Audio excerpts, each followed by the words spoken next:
Hallo, mein Name ist Kiam und ich heiße euch herzlich willkommen zu diesem Ana Guide. Kurz zu mir, ich spiele hauptsächlich Ana und habe es mit ihr geschafft, bis in die Top 30 Spieler Europas zu kommen. In diesem Video möchte ich meine Erfahrung, die ich in über 500 Stunden Spielzeit mit Ana gesammelt habe, mit euch teilen. Fangen wir gleich mal mit ihrem Gewehr an. Mit Anas Gewehr kann man Teammates, wenn man diese beschießt, um 75 HP heilen oder Gegnern 70 Schaden zufügen. Man kann entweder scoped oder unscoped schießen. Dabei gilt es zu beachten, dass ihre unscoped Schüsse zwar Projektile sind, das heißt sie brauchen Zeit, bis sie im Ziel ankommen, dafür aber für den Gegner kaum sichtbar sind, während im Scope die Schüsse einen auffälligen Pfad hinter sich herziehen. Dafür sind diese Schüsse Hitscan, das heißt sie kommen direkt im Ziel an. Dazu kommt, dass man sich während man reinscoped nur sehr langsam bewegen kann. Wenn man jetzt aber trotzdem einen Hitscan-Schuss abgeben, aber nichts von seiner Mobility und seinem Sichtfeld einbüßen möchte, kann man zum Quickscopen greifen. Mit dem Quickscopen kann man die Scope-Animation abbrechen, indem man abdrückt, sobald man die weißen Markierungen vom Scopen sieht. Wichtig ist dabei, dass man nicht versucht, zu schnell hintereinander zu schießen. Damit ihr dies nicht tut, könnt ihr einfach darauf achten, wann unten rechts die nächste Patrone im Lauf steckt. Eine der größten Schwächen von Ana ist ihre lange Nachladezeit. Deshalb ist es wichtig, diese Zeit zu minimieren, also die Reload-Animation so schnell es geht abzubrechen. Dies könnt ihr machen, indem ihr entweder auf die Magazinanzeige unten rechts oder auf das zweite Klicken eures Gewehrs achtet. Mit Anas beiden Fähigkeiten kann man komplette Fights sofort fürs eigene Team gewinnen. Deswegen ist es wichtig, dass man sehr bewusst mit ihnen umgeht. Mit der biotischen Granate kann man einerseits Teammates um 100 Leben heilen und weitere Heilung für 4 Sekunden um 50% erhöhen und andererseits Gegnern 60 Schaden zufügen und jegliche Heilung für die gleiche Zeit blockieren. Den Gegnern alle Heilung zu nehmen kann einen sehr großen Einfluss auf das Spielgeschehen haben. Deswegen solltet ihr versuchen, die Granate möglichst oft offensiv zu benutzen. Alternativ kann man mit ihrer Hilfe die eigenen Tanks sehr schnell hochheilen und damit am Leben halten. Die schnellstmögliche Heilung kann man dabei erzielen, indem man den Animation Cancel von Schuss, Nade, Schuss ausnutzt, also sofort nach dem ersten Schuss die Granate wirft. Wenn man sie aber offensiv benutzen möchte, sollte man unbedingt auf gegnerische Fähigkeiten achten. Das beinhaltet natürlich Schilde, wie zum Beispiel das von Reinhardt, Divas Matrix und Zaya's Bubbles, welche den Anti-Heal-Effekt sofort wieder entfernen können. Um vor allem Schilden auszuweichen, kann man auch die Umgebung zu seinem Vorteil nutzen.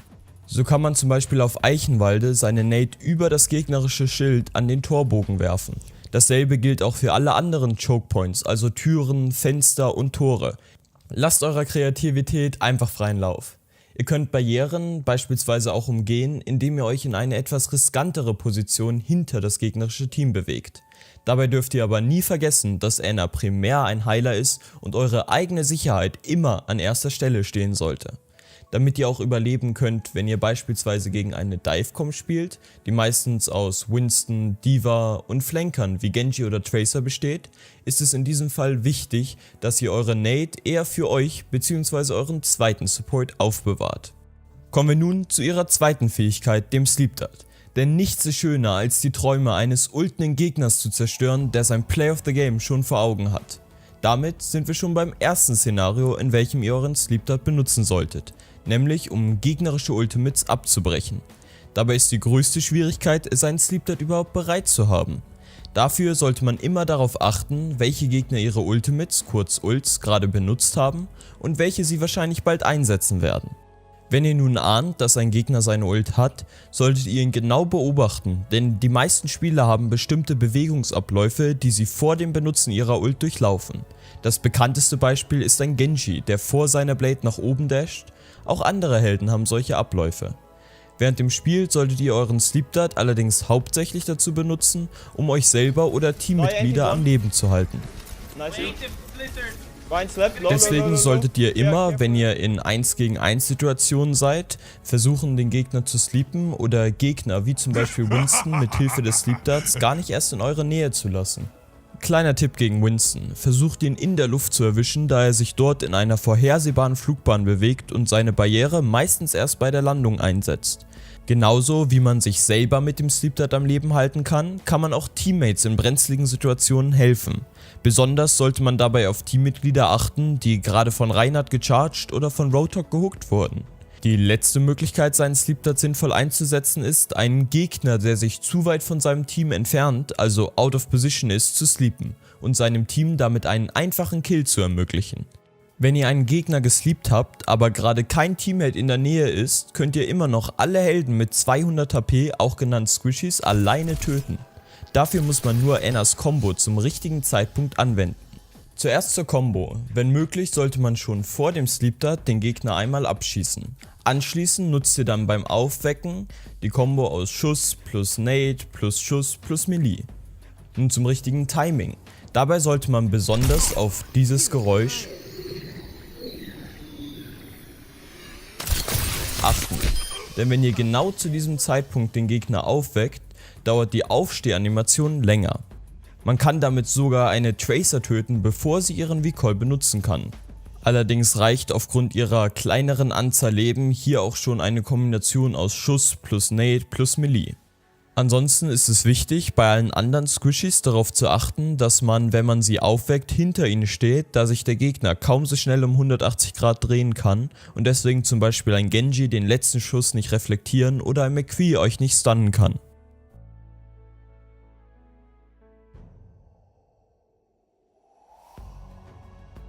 Annas Ultimate ist der Nano Boost. Dieser heilt den Empfänger um 300 HP und verstärkt seinen Angriff um 50%. Zudem bekommt derjenige nur noch halb so viel Schaden. Der Nano Boost dauert rund 8 Sekunden. Bei der Benutzung sollte man sich auf zwei unterschiedliche Bereiche fokussieren. Zum einen kann man den Nano Boost mit unterschiedlichen Ultimates kombinieren. Besonders gut eignen sich dabei die Ultis von Genji, Soldier oder auch Pharah. Des Weiteren kann man mit ihrer Ult Tanks am Leben halten, dazu ist besonders Reinhardt geeignet. Die 300 HP, die er durch die Ult bekommt, halten ihn am Leben, so kann er die Aufmerksamkeit des gegnerischen Teams auf sich ziehen und so dem Rest des Teams ermöglichen, sicherer aggressiv zu spielen und sich mehr Kontrolle über die Karte zu sichern. Außerdem hat er im 1 gegen 1 gegen den gegnerischen Reinhardt einen großen Vorteil. Ansonsten kann man Teammates durch den erhöhten Schaden auch helfen, ihre Ultimate schneller zu bekommen. Dies funktioniert besonders gut bei einer Xayah, die gerade viel Energie hat. Man kann der präziseste Spieler der Welt sein, aber wenn man mitten im gegnerischen Team steht, hilft einem das auch nicht mehr viel. Deswegen kommen wir nun zur Positionierung. Ana hat ein Scharfschützengewehr, also kann man sich theoretisch sehr weit entfernt vom eigenen Team positionieren und so einen sehr guten Überblick über das Kampfgeschehen haben. Allerdings werden Teammates einem dann auch nicht so schnell helfen können, daher muss man stets zwischen der eigenen Sicherheit und dem Überblick über den Kampf abwägen. Wenn man gegen eine langsamere Teamzusammensetzung spielt und die Gegner beispielsweise Reinhardt oder Orisa als Tank haben, kann man es sich also erlauben, eher weiter hinten zu stehen. Gegen mehrere Flanker bzw. eine Dive-Comp, die aus vielen mobilen Helden besteht, ist man allerdings sehr stark auf Hilfe angewiesen und sollte die Nähe des eigenen Teams suchen. Besonders Helden wie McCree, Roadhog oder euer zweiter Support können euch sehr gut helfen, also versucht bei denen zu bleiben. Ansonsten profitiert Ana wie jeder Hitscan sehr stark davon, sich auf höher gelegenen Positionen, auch genannt Highground, zu begeben. Es dauert meistens recht lange, auf einen Highground hochzukommen, allerdings nicht mal eine Sekunde, um wieder runterzuspringen. Deswegen versucht vor dem Kampf auf den Highground zu gehen und dann entweder dort zu bleiben oder runterzuspringen, falls ihr die Hilfe eures Teams braucht. Vielen Dank, dass du das Video bis zum Schluss geschaut hast. Ich hoffe, du hast etwas gelernt. Wenn ja, dann zeig mir das doch mit einem Like. Wenn du mich mal in Aktion erleben möchtest, schau doch bei meinem Stream unter twitch.tv/kiam_ow vorbei. Ansonsten bist du auch herzlich eingeladen, meinem Discord-Server beizutreten. Den Link dazu findest du in der Videobeschreibung. Wenn du auf dich persönlich zugeschnittene Tipps haben möchtest, dann nimm dir doch eine Coachingstunde bei mir. Weitere Infos dazu findest du auf meiner Website kiamow.de. Bis zum nächsten Mal.